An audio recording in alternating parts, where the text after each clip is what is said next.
अगर आपके जीवन में प्रेम की कमी है, परिवार में प्रेम की कमी है, ऑफिस में प्रेम की कमी है, समाज में प्रेम की कमी है,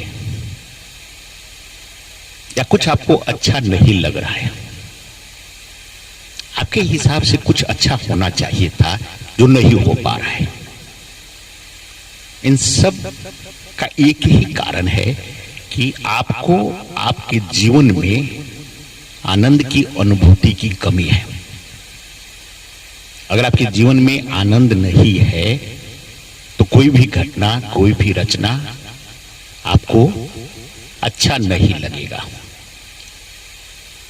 अगर आनंद है तो कोई भी रचना, कोई भी घटना आपको अच्छा लगेगा।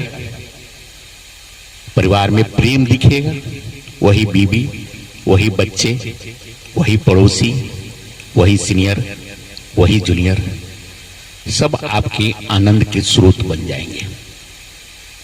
उधर से कोई चेंजिंग की जरूरत नहीं है। आपकी अपनी विचारों से इनके द्वारा किए गए सारे कर्म परमात्मा के द्वारा किए गए कर्म लगने लगेंगे और आप आनंद में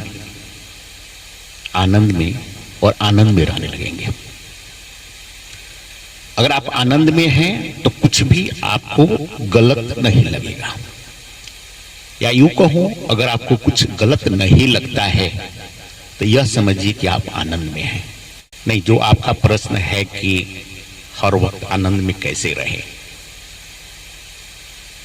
तो मैं ये कहना चाहूंगा कि बड़ा सीधा सा सरल उपाय है।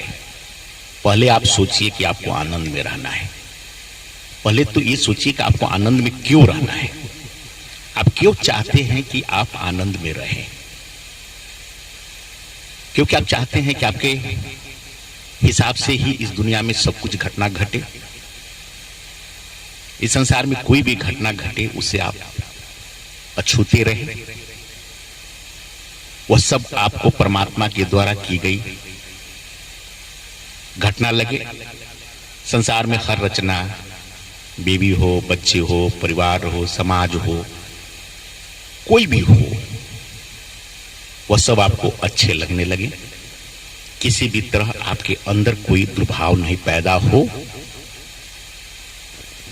तो आपको आनंद में रहना पड़ेगा। अब प्रश्न आता है कि आनंद में कैसे रहें। बड़ा सीधा सा उपाय है। पहले मानिए कि हमको आनंद में रहना है, हमें आनंद में रहना है। इसके लिए जितना संभव हो सके आप सत्संग कीजिए। जो आनंद प्रेमी है उनके संपर्क में रहिए। आप अपने कार्यस्थल, घर में, शयन कक्ष में, ड्राइंग रूम में, जहां भी आप बैठते हैं वहां पे कुछ ऐसे पिक्चर लगाएं जो आपको आनंद दिलाने की, जो आपको आनंद दिलाते रहे कि आपको आनंद में रहना है। आपके आज के युग में मोबाइल सबसे महत्वपूर्ण बॉडी का एक पार्ट बन गया है। तो मोबाइल के स्क्रीन पे, मोबाइल के बैक में कुछ ऐसे फोटो लगाएं जिससे यह महसूस हो कि आप हमेशा आनंद में रहने वाले हैं। अपने वेशभूषा परिवर्तित करें। कहने का मतलब है कि आपके हर जगह, हर परिस्थिति में ऐसा होना चाहिए कि आपको आनंद महसूस होने लगे। जब देखें आनंद आ जाए। कुछ दिन की बात है, 20-21 दिन तक प्रयास करेंगे, उसके बाद आप हर वक्त आनंद में रहने लगेंगे। हर वक्त आपको आनंद महसूस होने लगेगा।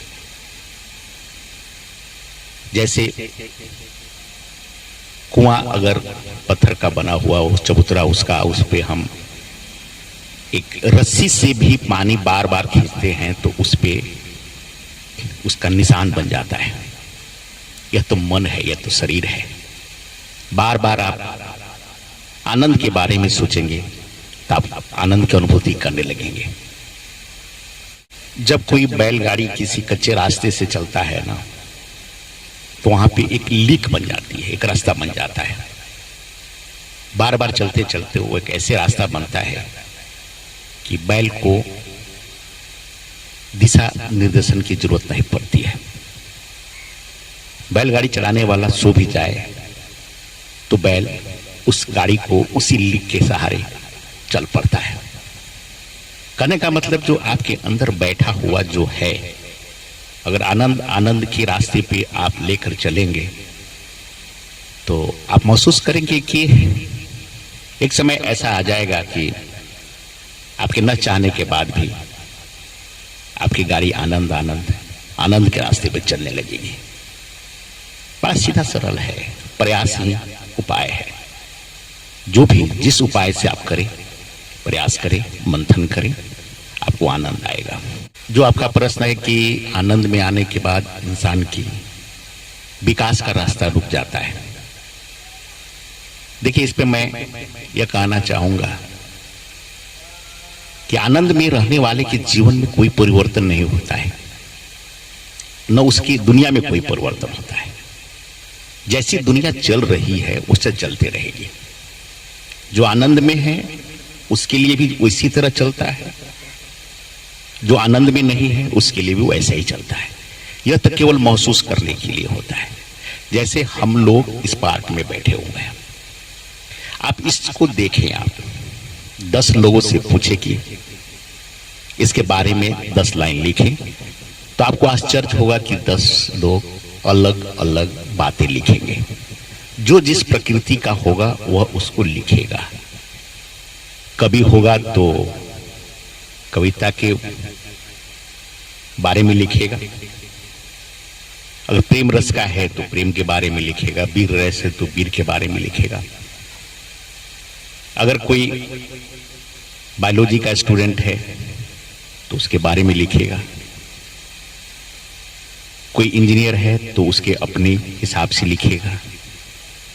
कहने का अर्थ यह है कि संसार तो वही है, जगत तो वही है, केवल हम अपने विचारों से उसको देखते हैं। आनंद में आने का अर्थ यह नहीं है कि आपकी कार्य रुक जाएगा। जो भी कार्य होगा आपको अच्छा लगेगा, आपको आनंद आएगा उसमें। जो भी घटना घटनी होगी वो घटेगी, लेकिन उस पे उसको पछतावा नहीं होगा। किसी इंसान को देखकर उसे यह महसूस नहीं होगा कि वह उसके लायक नहीं है, उसे नहीं होना चाहिए। वो यही कहेगा कि परमात्मा ने इसे हमारे आनंद के लिए ही बनाया है। तथा कथित जो संसारिक लोग है उसके नजर में वह लगेगा कि वह इंसान इसको गाली दे रहा है, लेकिन जो आनंद में है वो तो यह समझेगा कि परमात्मा के विचारों से किसी न किसी उत्तर से वह ऐसे शब्दों का प्रयोग कर रहा है जो आनंद के लिए है, भले दूसरे के लिए वह गाली शब्द महसूस होता हो।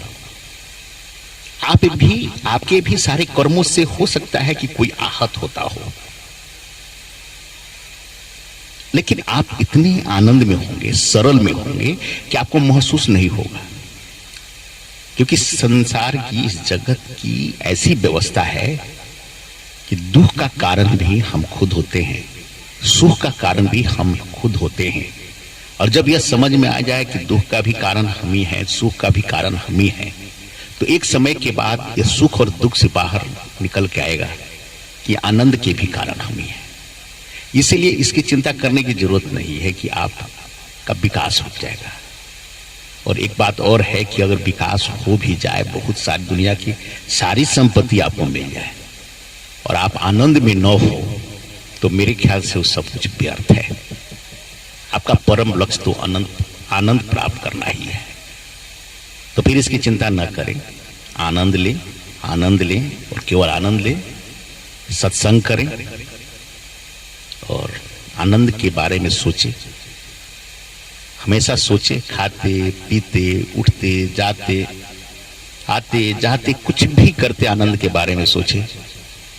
केवल 21 दिन के बाद आपके जीवन में केवल आनंद की ही अनुभूति होगी, आनंद की ही अनुभूति होगी।